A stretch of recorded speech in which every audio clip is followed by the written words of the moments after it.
First game of the 2023 Sapphire Cup. I know we just came out of the Peridot Cup final yesterday, but we are all ready to begin the next tournament, which is the Sapphire Cup. And we start off with a wildcard game between the Carolina Rattlers and the Miami Warriors. As you can tell by this theme of the tournament, the color blue is the primary color in this one. Last time it was a lime green to represent the Peridot for the month of August. Now that it's September, the Sapphire has come into play. So now contestants will be battling for the Sapphire Cup. Now, if you haven't known what some of the new rules are for the Sapphire Cup that differ from the Peridot Cup, there is 2 divisions. Depending on how well you did in the Peridot Cup determines if you go to Division 1 or 2. If you made it to the second round in the Peridot Cup, or are the 2 best teams to lose in the first round, you will qualify for Division 1, which is what we are in right now. The rest of the teams will compete in Division 2. The champions of both Division 1 and Division 2 will fight at the end. So there will still be only one champion. It's not going to be 2 champions.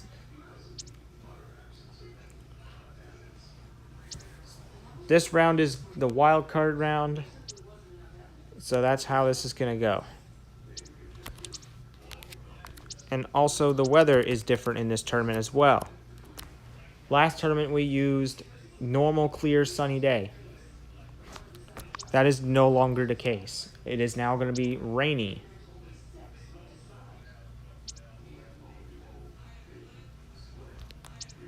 So hopefully the competitors can grip onto the ball in this tournament, because the rules are a little bit different.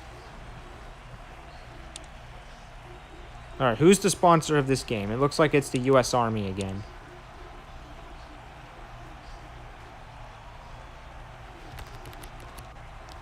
All right, so Carolina's getting the ball first. Now let's take a brief history on what Carolina's season was like in the Peridot Cup. They managed to get to the second round, but they took an unexpected L against Washington in round 2. And ultimately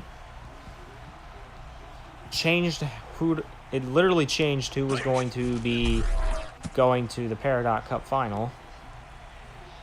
Because I thought it was going to be Carolina. Holy crap, Carolina's already punting. And since Miami's got the ball, we're going to talk about Miami now.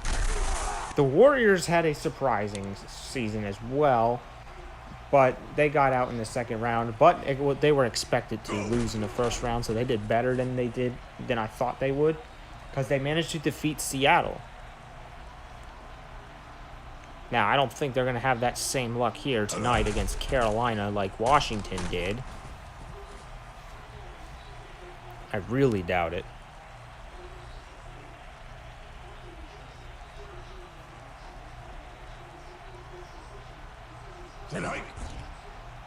Oh, there's a pass. Oh, the guy actually caught the ball. Oh my goodness. And Miami is now in the orange zone, which is the 40 yards, which means they're 40 yards or less to scoring a touchdown. Which means there's a medium chance that they will score.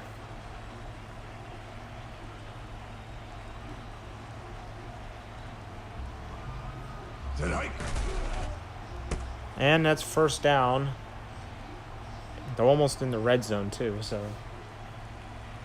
the more yards they get, the higher the chance of them scoring. So there's Todd, 2nd and 8. Warriors. And that is the end of the first quarter. Quarters are still going to be 3 minutes as well. It's only the UAFL that will have 5-minute quarters. There's a flag against Peter Fields. And because of Peter Fields, it is now 2nd and 13.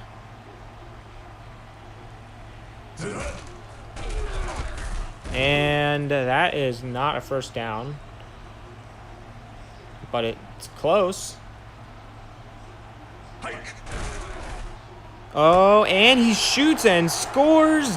Diaz with the touchdown for the Miami Warriors in the wild card round. However, he doinked it, and now it's 6-0 rather than 7-0. Good job, Finkel. Good job.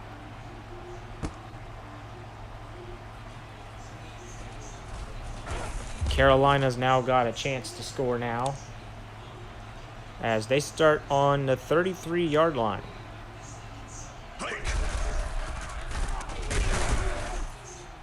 Which the 33-yard line means they're going to start in the green zone, which means there's a pretty low chance of them scoring. But that chance has grown as they're going to score now. Touchdown from Forsey.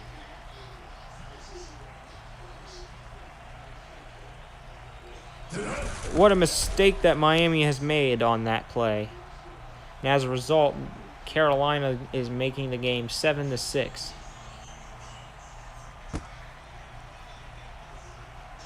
That's a field goal. Some of these punters should be field goal units, I swear.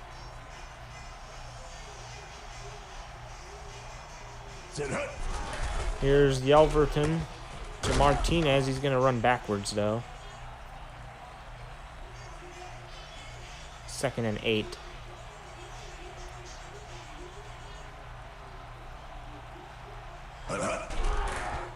Yelverton throws. It's incomplete. I don't remember Yelverton being quarterback for Miami. Maybe they made an update, because I did just recently reset all the teams with the data clearing feature, so maybe it defaulted to this. I don't remember Yelverton at all.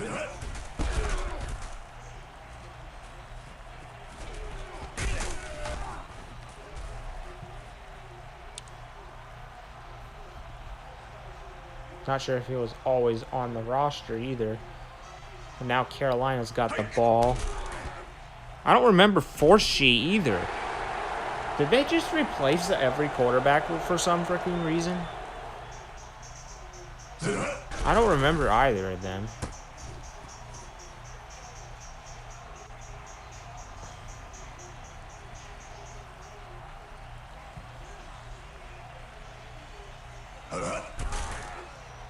And that's incomplete.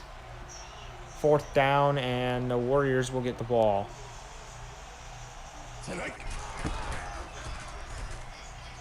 And it's going to be in the blue zone, which is the worst zone an offense can start in.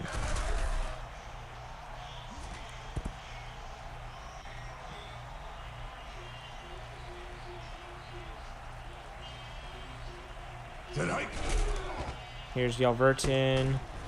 Gets out of the blue zone. They're now in the green zone.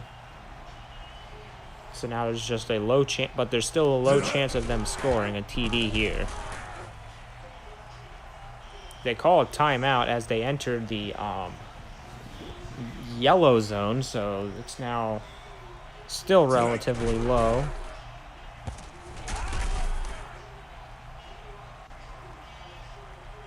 They call another timeout.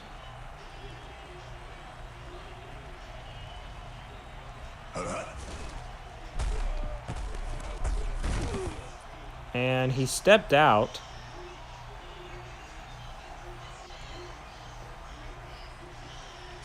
And here's the last play of the half, and it's going to be incomplete. So far, the Rattlers are up by 1 at the end of the first half. Continue watching the second half to figure out who's going to advance to the first round of the Sapphire Cup, because this is the wild card. You don't even start in the first round if you're randomly selected to play in the wild card, meaning you would have to win 6 games to win the cup. which we haven't had any yet for any of our tournaments.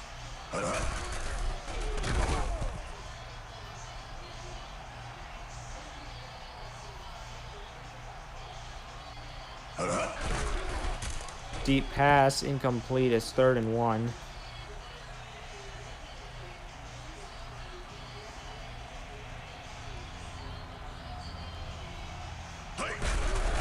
And that is now going to be 4th down. Good job by the Carolina defense, especially Joe Accardi on that play.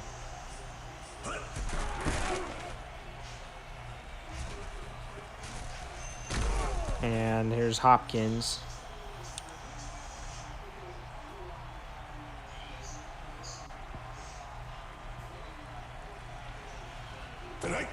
Here's 4C to Ellis, and it's going to be 2nd and 2.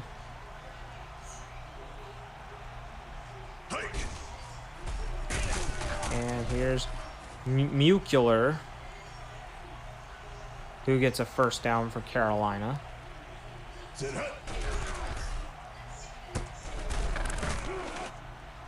And that's going to be caught for a 9-yard gain by Watson. 2nd and 1. Here's Forshee. And it's another 1st down for Carolina as they enter the orange zone.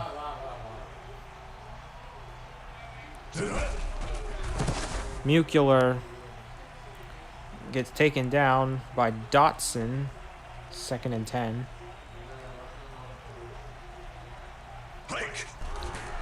Forshee screens, it's incomplete. I didn't know if you wanted to try to figure when you got over,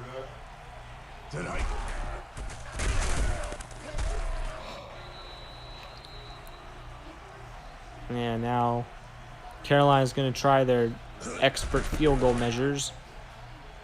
And they got a 56-yarder.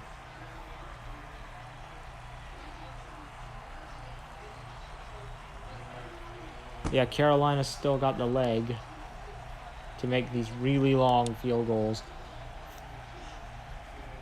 The Carolina Rattlers kicker is the equivalent of Justin Tucker. That's how good he is. So you cannot, especially at the end of the game when you're only up by like 2 or 3 points, you cannot let them get even halfway across the field. The longest field goal the kicker has ever made was 61 yards. That's how you know it's serious.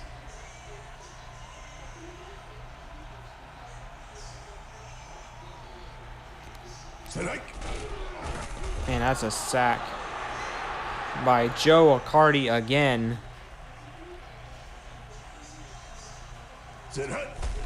Here's Yelverton with the catch to Bagai, and he mosses someone. There's a flag on the field, and it's against Tyrone Daniels from the Warriors.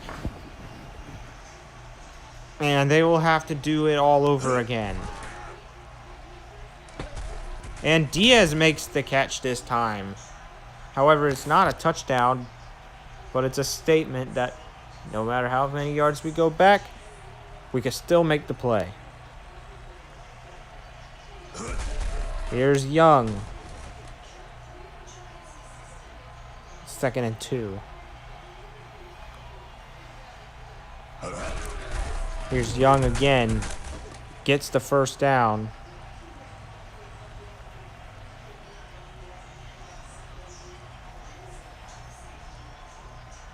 Here's Yelverton with the pass and the run, and the receiver decided to run away. So that's going to be dropped.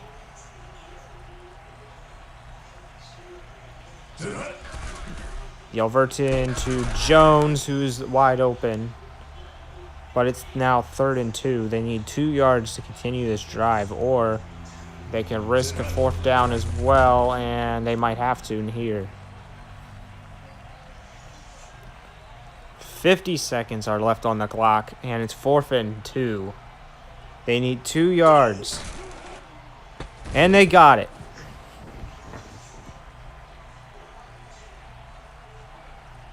And it's now 1st and goal.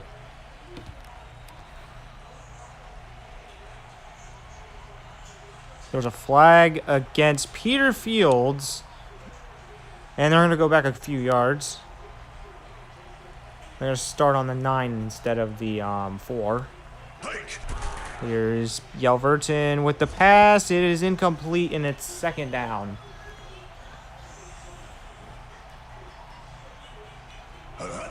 Yelverton again. This time is taken care of by Farmer. And now it is 3rd and goal. Here's Yelverton with the pass up the middle, and it's dropped. It is 4th down.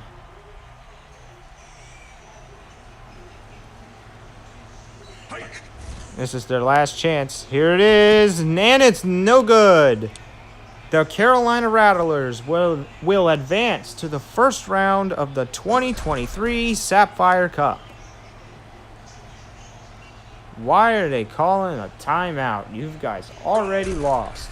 You had 8 chances to throw the ball into the end zone, and you couldn't even freaking do it.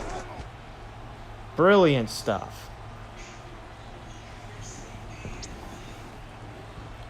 Carolina got really lucky today, though, because if Miami were to have scored that touchdown, the Rattlers would be the one leaving in the wild card. So I'm generally shocked that the Rattlers had such a terrible performance. Both of these teams had an unexpectedly terrible performance. Warriors can't catch the ball, as you just saw, and the Rattlers' defense is just letting off now. As I originally thought it was just them in the Peridot Cup that's just going to be them being bad. But it turns out it is not just the Peridot Cup. It turns out the Rattlers are playing like rubbish in the Sapphire Cup as well. As the score is 6-10, they got lucky because Miami had 8 chances to throw a score into the end zone to win the game, and they missed all 8 of them. Well, I mean, they didn't miss them in terms of catching the ball, but they failed to score after 8 downs of being in the red zone, which is seriously pathetic. You had 8 tries, didn't get a single one. Now, it is not the quarterback's fault because the quarterback had the freaking pass. It's just that he kept throwing the ball to people who weren't open because he didn't have a choice, because the Carolina defense decided they wanted to play good at the last seconds of the game, which you have to play good at the entire game, not just the freaking end. They got lucky. Because what you got to remember is Carolina lost to Washington in the last tournament. Yeah, let that sink in. Yeah, their luck didn't last into the second round, but they managed to qualify for the first round. So, yeah. However, for Miami, you guys are gone already.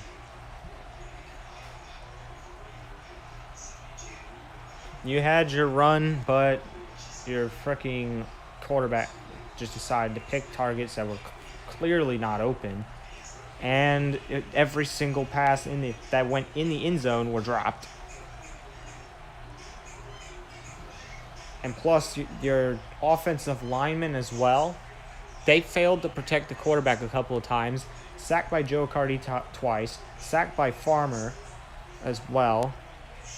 It's really that Miami just doesn't have a good defense against protecting the quarterback. And they just can't defend the quarterback. So that's another issue that goes on in Miami, is that they need a new offensive line because they just can't protect the quarterback.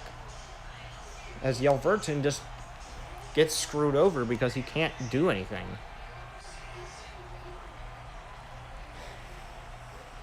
So in reality, the Patreons that support the Miami Warriors need to invest in an offensive line.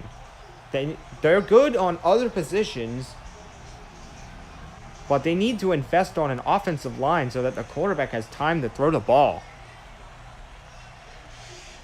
Like, you can do it.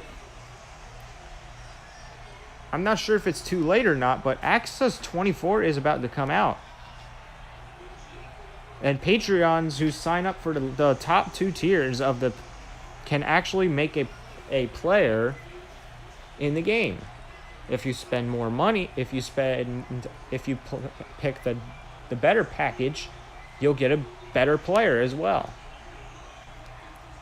Which is probably what Miami needs in order for them to succeed, is new Patreons who are fans of the Miami Dolphins to help them succeed.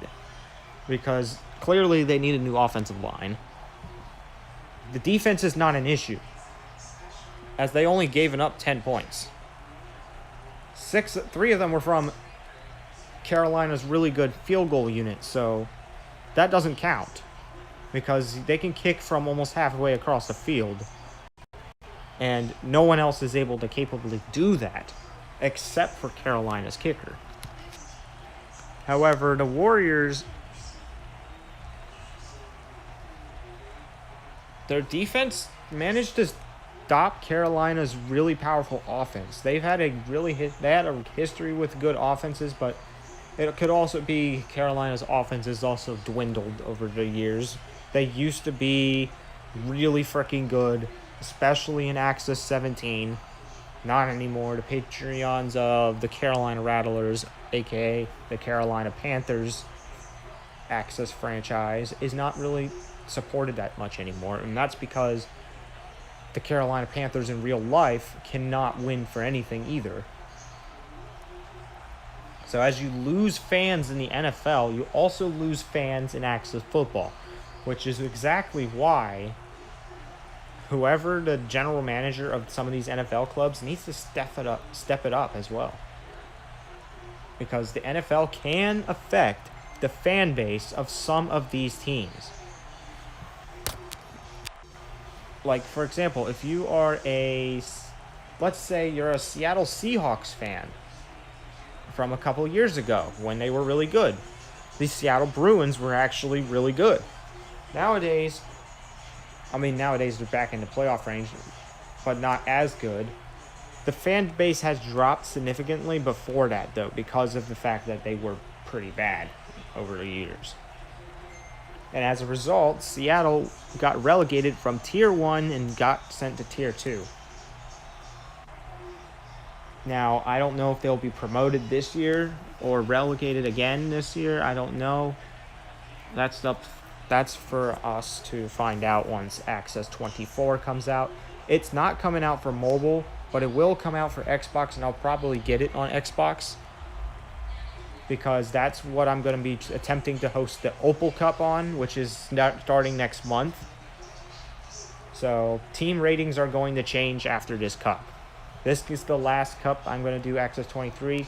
However, for the UAFL season, for this season, we will use Access 23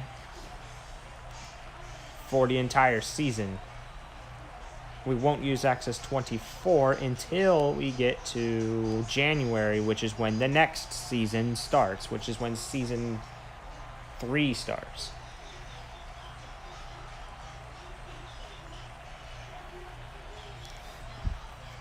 Alright, so, stats. When we take a look at, not these stats, I don't really pay any attention to that. Your Miami game MVPs is, for the offense, is Yelverton. Again, his receivers couldn't get open, so he was forced to throw the ball to people who weren't open at the end of the game. And his defense was Patrick, but he didn't really do too much.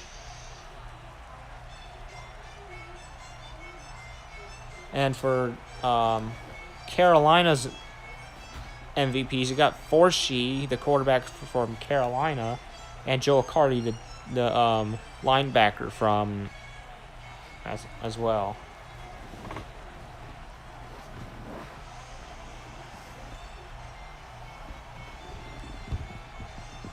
4 tackles. And I thought he had 2 sacks. I guess he had 1 tackle. But it was at the line of scrimmage, so...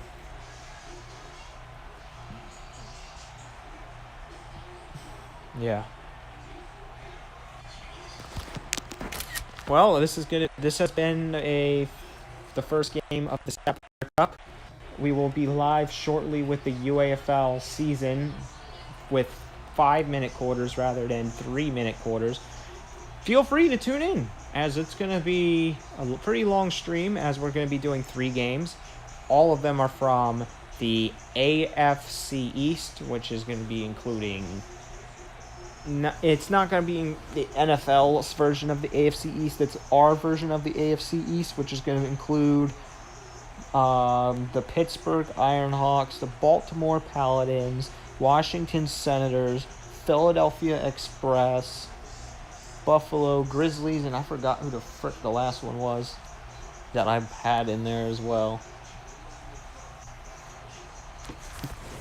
But that's the end of the first Sapphire Cup game, and we will see you guys tomorrow for the second game of the Sapphire Cup.